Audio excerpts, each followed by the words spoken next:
The fog that morning was a living thing. It slithered down from the Green Mountains and settled into the hollows of Eldridge, Vermont, a thick, spectral blanket that muffled sound and blurred the world into shades of gray.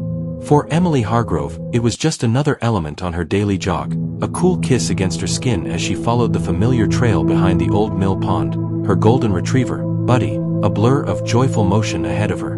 It was Buddy's change in demeanor that first pricked her subconscious. His playful lobe stiffened. His tail, a metronome of happiness, dropped and went still. A low, guttural growl, a sound Emily had never heard him make, rumbled from his chest. He veered off the path, nose to the ground, disappearing into a thicket of claw-like blackberry brambles. "Buddy, come back here, boy." Emily's call was swallowed by the fog.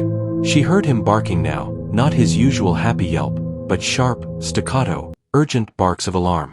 Sighing, she pushed after him, thorns snagging her fleece jacket and scratching the bare skin of her wrists. She found him 10 yards into the brush, pawing frantically at a patch of disturbed earth beneath a gnarled oak tree. "Buddy, what is it?" "A rabbit," she scolded, grabbing his collar. That's when she saw it. Not a root, not a branch. A human hand.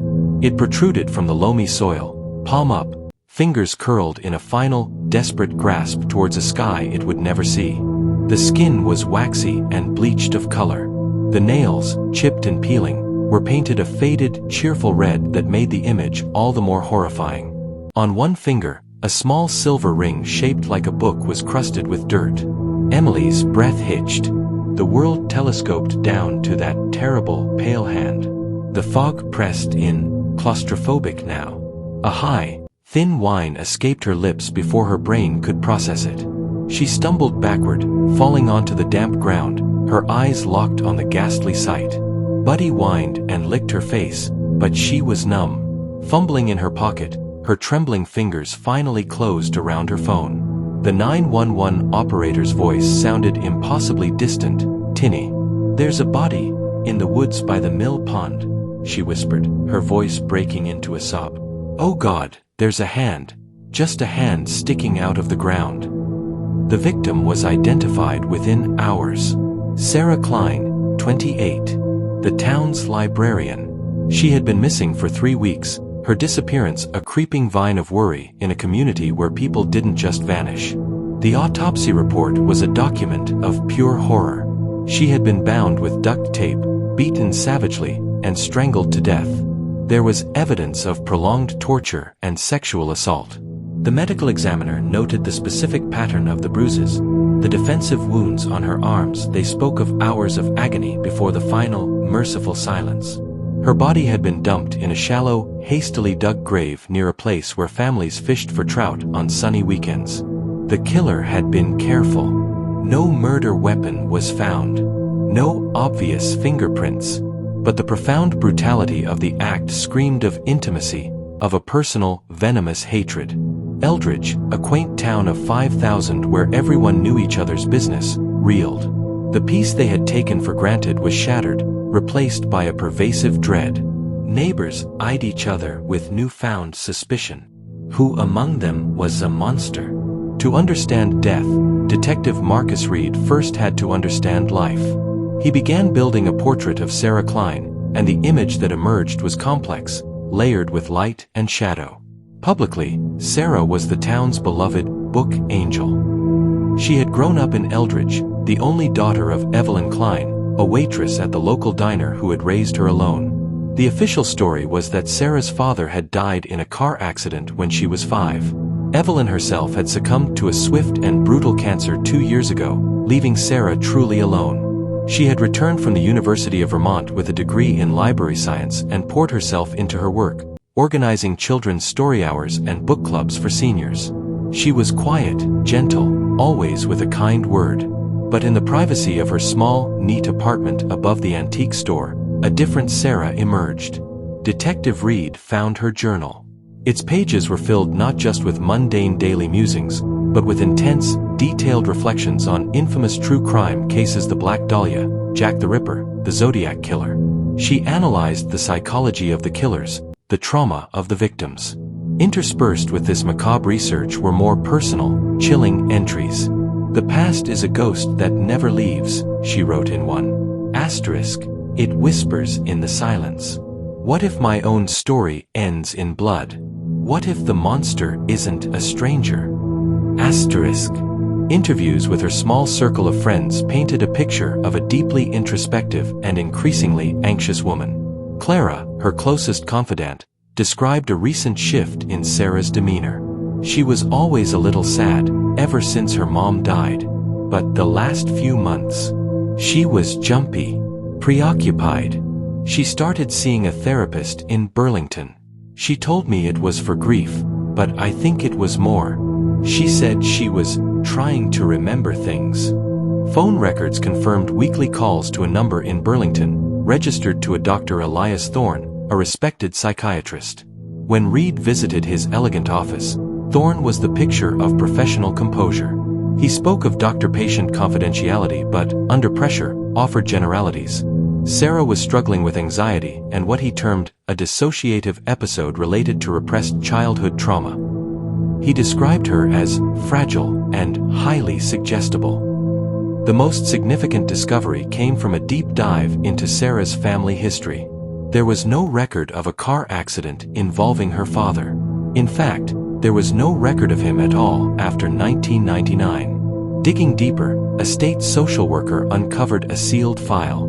Evelyn Kline had had another child, a son named Victor, born 2 years before Sarah. He had been removed from her care due to neglect and had bounced through the foster system. Victor Kline, now 30, had a rap sheet assault, breaking and entering, stalking an ex-girlfriend, and a current address, a dilapidated trailer on the outskirts of Eldridge. He had moved to town 6 months ago. The intrigue was a live wire. Was Sarah's research a hobby, or a desperate attempt to understand a darkness she sensed was closing in? Had her therapy unearthed a terrible truth about her family? Was her half-brother, a man with a history of violence and every reason to resent the sister who had a mother and a home, the answer? Detective Marcus Reed, a 52-year-old state police veteran with eyes the color of granite and a divorce certificate filed away in a dusty drawer, felt the weight of the case personally. The photo of Sarah Kline on his desk, her smile not quite reaching her anxious eyes, reminded him painfully of his own estranged daughter. He saw the same vulnerability, the same hidden sadness. Failure was not an option. He partnered with Sheriff Tom Harlan, a man desperately trying to maintain order in his shattered town. Their first stop was Jake Harlan, the sheriff's own son and Sarah's ex-boyfriend. Jake's alibi was weak. He claimed he was home alone the night Sarah vanished. But a neighbor, unable to sleep, had heard the distinctive roar of Jake's modified Ford truck tearing out of his driveway around midnight. During a search of Jake's garage, Reed found a roll of heavy-duty duct tape. The forensics lab would later confirm the tear pattern matched the bindings on Sarah's wrists. In the interrogation room, Jake was a cocktail of arrogance and fear. "Yeah, we argued that night. She was being secretive, paranoid. But kill her. Come on. I loved her." His temper was well documented. A bar fight the previous year had left another man with a broken jaw. Next was Victor Kline. His trailer was a squalid monument to neglect, reeking of stale beer and despair. He was a hulking man with wary, angry eyes. "I didn't know her," he snarled, blocking the doorway. "We didn't run in the same circles." A search warrant revealed a small, tarnished silver locket hidden in a coffee can. Inside was a faded picture of a young Evelyn Kline. Sarah was never without it. Victor claimed he'd found it at a pawn shop, but his story was shaky. More damningly, forensics found synthetic fibers caught in the duct tape on Sarah's wrists. They were a perfect match for the ragged orange carpet in Victor's trailer. He had motive, opportunity, and physical evidence. Yet Reed felt a nagging doubt. Victor's crimes were crimes of impulse, a flash of rage, a desperate theft. The calculated cruelty inflicted on Sarah, the prolonged torture, felt like the work of a different kind of predator. The breakthrough came from a hidden flash drive taped to the back of Sarah's nightstand. It contained audio files, recordings of her therapy sessions with Dr. Thorne. Reed listened, his blood running cold. Session 1, Sarah's voice, trembling asterisk, the dream is always the same. The rain. My mother is crying. And the shovel. The sound of dirt hitting something hollow. Asterisk. Session 4, Sarah, agitated asterisk, it's not a dream, is it? I was there. I saw her. He was hitting her, and she fought back. She buried him in the rose garden. There was no car accident. Asterisk. Session 7, Thorne's voice, smooth as oil asterisk, your mind is a fortress, Sarah. You've locked this away for a reason. Let me help you carry this burden. You can trust me. Asterisk. The sessions grew more personal, less clinical. Thorne's tone shifted from doctorly to intimate, then to something possessive. The final recordings were not from his office. They were from Sarah's apartment, recorded on her phone. Sarah, voice shaking with anger asterisk. You told me to trust you. This wasn't therapy. This was you manipulating a patient. Asterisk. Thorne, voice low, pleading, then hardening asterisk. What we have is real, Sarah. Don't cheapen it. You'll feel differently once you've processed this. No one else will understand you like I do. Asterisk. Read cross-reference Thorne's cell phone logs. On the night Sarah disappeared, his phone had pinged a tower near the mill pond. Security camera footage from a gas station on the route to Burlington showed his dark BMW speeding past at 11:47 p.m. The jewelry found on Victor? Thorne had visited Sarah's apartment under the guise of an emergency session 2 days after the murder, giving him the perfect opportunity to plant it. Reed and his team confronted Dr. Thorne in his pristine office. They laid out the evidence piece by piece. The GPS data, the recordings, the planted evidence. Reed watched the facade of the calm, collected psychiatrist shatter. A muscle twitched in his jaw. His hands, once steepled in confidence, began to tremble. He spoke of Sarah's instability, her erotomanic fantasies. But the final, irrefutable piece of evidence was the DNA. Under Sarah's fingernails, amid the soil from her own grave, they had found skin cells. The DNA was a perfect match for Elias Thorne. She had fought her killer to the very end. Thorne's motive was a toxic alloy of self-preservation and narcissistic obsession. As Sarah's therapist, he had held her fragile psyche in his hands. He had encouraged her to unlock her repressed memories, not to heal her, but to create a profound and unique dependency. He was a bored man, trapped in a sterile marriage and a life of predictable luxury, and in the beautiful, vulnerable Sarah, he saw the perfect vessel for his own grandiosity. Their affair was, for him, the ultimate thrill, a demonstration of his power to not only navigate but command the human mind. He was her healer, her confidant, her lover.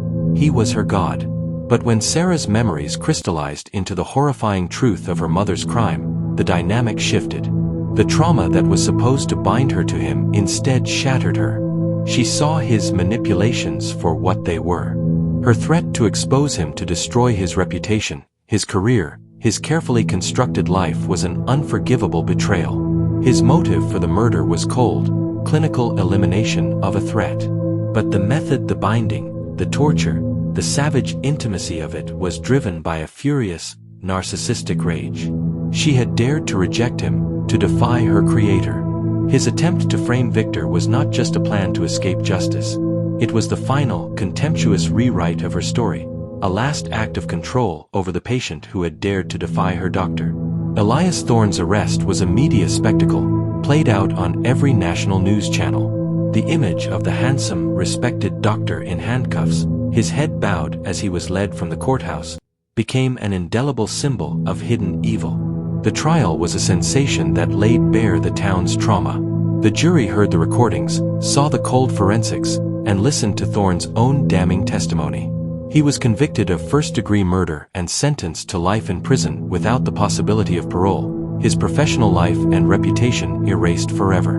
In the aftermath, the town began its long, slow heal. Jake Harlan, cleared of all suspicion, sold his truck and left Eldridge, haunted by guilt over his temper and the what-ifs. Victor Kline, an innocent man nearly convicted for a crime born of another man's evil, received a small settlement from the state. He vanished from town, hopefully to find a peace elsewhere that life had never afforded him. One gray afternoon, Detective Marcus Reed stood before Sarah Kline's headstone. A light rain began to fall, mingling with the tears on his cheeks he no longer bothered to hide. Solving her murder had exorcised some of his own demons. The night after Thorne's conviction, he had called his daughter. They talked for hours. They now spoke every Sunday. But as he looked at Sarah's name carved in granite, a line from her journal echoed in his mind. Asterisk, the mirror reflects our monsters. Sometimes they're behind us. Sometimes they're the ones looking out of our own eyes. Asterisk. Eldridge would never be the same. Doors were locked a little tighter. Trust, once given freely, was now earned. The crime had forced them to stare into a mirror and see the potential for darkness not in strangers, but in their most trusted figures. It was a poignant, painful lesson that safety is a fragile illusion, and that the truth, once unearthed, changes everything forever.